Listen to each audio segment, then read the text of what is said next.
Hi, welcome to Top Chef University. I'm Arian from Top Chef New York. Course number 3 is all about cooking techniques, and in this lesson, we're heating up the grill.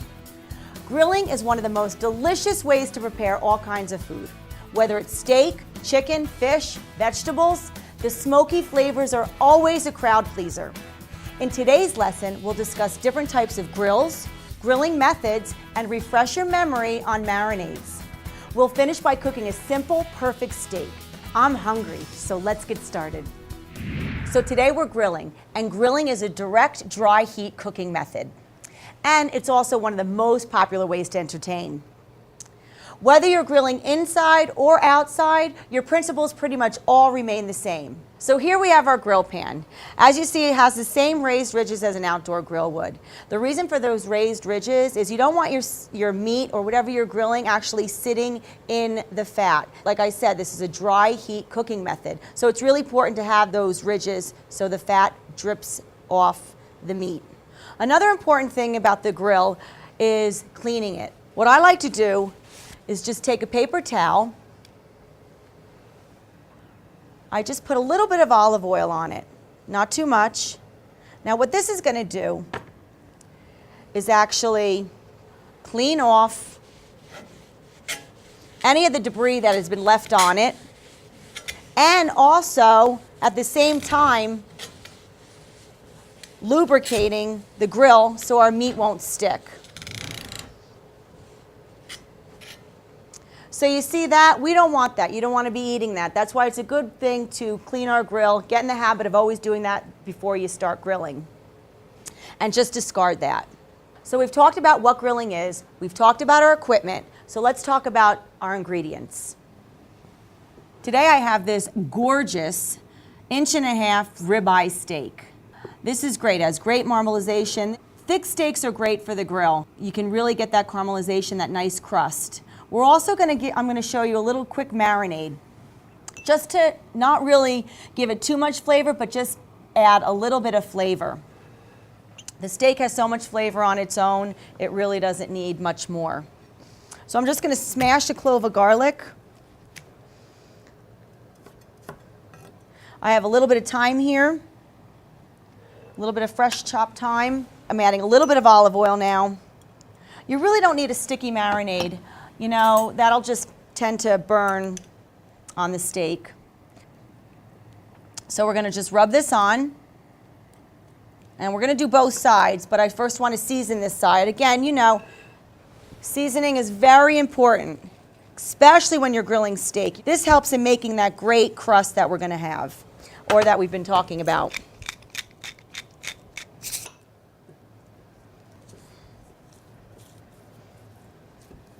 Let's turn it over and do the same thing on the other side. The rest of the marinade, just rub that in. Again, we're going to season. I mean, the garlic just smells divine already.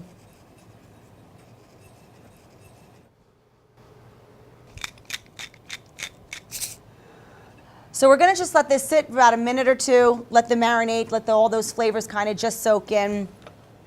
And then we're going to talk about our temperature zones. That's really important when it comes to grilling.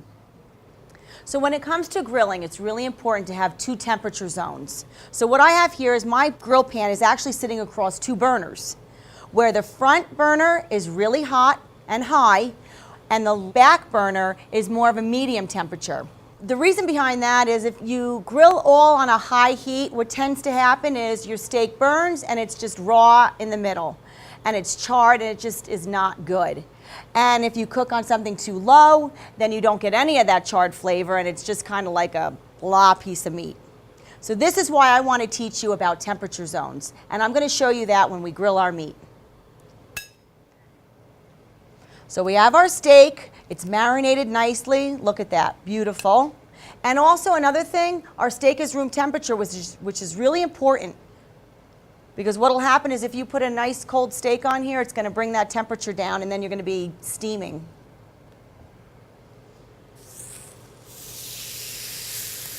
So there we go. You hear that nice sizzle? That means your grill is hot, nice and smoky. That smoke flavor is really going to come through now. We're going to make a great crust. And also, another really important thing, don't touch the meat. Let it sit on there. Let it a few minutes to really connect with the grill and get that crust going. So now I have my meat on an angle. I'm going to show you how we fancy chefs make those beautiful grill marks so you can impress your friends too at home. So what you're going to do is, after about 2 minutes, we're going to actually turn our meat on a 45-degree angle. This is going to make those crisscrosses that you always see when you go to a steakhouse. You're always like, how'd they do that?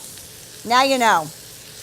Again, this is going to sit for a couple minutes, 2 to 3 minutes. You can already see around the edge of the steak how it's starting to really cook nicely. And the smells, those smoky smells that are coming from it, my mouth is watering. So here we have it. Look at those gorgeous professional restaurant crisscrosses that everybody wants. So now you know how to do them yourself. So I'm just going to turn this over on the other side and let it sear off for about 2 more minutes, and then we're going to move it to our medium side and let it finish cooking. So now I'm ready to move it to the medium side.